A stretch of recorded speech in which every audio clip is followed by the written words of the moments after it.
মৃত্যু যেন আমাদের আশেপাশেই ঘুরে বেড়ায়। কখন কিভাবে আমাদের মৃত্যু ঘটবে আমরা কেউ বলতে পারি না। কিন্তু যদি আপনি আগে থেকেই জানেন আপনি হয়তো কয়েকদিনই বেঁচে আছেন, একটু একটু করে মরণব্যাধি ক্যান্সার আপনাকে গ্রাস করছে, তখন সেই পরিস্থিতি যেন আপনাকে ধীরে ধীরে বেঁচে থাকার শেষ আশাটুকুকেও নিঃশেষ করে দেয়। ঠিক এমনটাই ঘটেছে এমডি গরিব সিরাজের সাথে। মরণব্যাধি ক্যান্সার যখন তার শরীরে বাসা বাঁধে তখনও তিনি জানতেন না তার রিকটাম ক্যান্সার হয়েছে। তীব্র যন্ত্রণা, ব্যথা, মলদ্বার থেকে রক্ত ঝরার সমস্যা নিয়ে তিনি যখন ডক্টরের শরণাপন্ন হন, মেডিসিন ও ডাক্তারি পরামর্শে তিনি সাময়িক সময়ের জন্য নিশ্চিন্ত হয়ে যান। কিন্তু ধীরে ধীরে তার সমস্যা আরও বাড়তে থাকে। বেশ কয়েকবার দেশে বিভিন্ন পরীক্ষা নিরীক্ষা করেও তার ক্যান্সার ধরা পড়েনি। তবে তার অসুস্থতা যখন তার পিছু ছাড়ছিল না, তখন আবারও টেস্ট করানোর সিদ্ধান্ত নেওয়া হয়।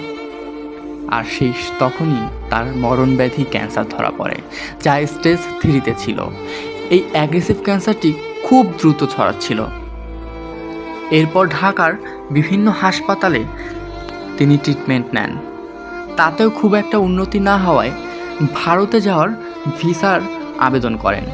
কিন্তু ভারতের ভিসা বন্ধ থাকায় বাধ্য হয়ে তাকে দেশে চিকিৎসা নিতে হয়। এই সময়টুকু শুভ বেঁচে থাকার আকুতি নিয়ে দিন পার করছিলেন। হয়তো সে সুস্থ হবে, স্বাভাবিক জীবনে ফিরে আসবে, কিন্তু ক্যান্সার যে ততক্ষণে তাকে আরও বেশি গ্রাস করে ফেলেছে। একের পর এক কেমোথেরাপি, রেডিওথেরাপি সব কিছু যেন তাকে আরও দুর্বল করে তুলছিল। তার হাঁটার ক্ষমতা, চলাফেরার ক্ষমতা নিঃশেষ হয়ে যাচ্ছিল। তাও শুভ দমে যায়নি। একদিকে শুভর মা বাবা পানির মতো লাখ লাখ টাকা খরচ করছিল শুধুমাত্র ছেলে বেঁচে যাওয়ার আকুতি নিয়ে। হয়তো বা আমার ছেলে ফিরে আসবে, বেঁচে যাবে। সর্বশেষ ভারতের ভেলোরে তাকে নিয়ে যাওয়া হয়, কিন্তু কিছুদিনের মধ্যেই চিকিৎসা ব্যয় মেটাতে না পেরে আবারও দেশে ফিরতে হয় তাকে।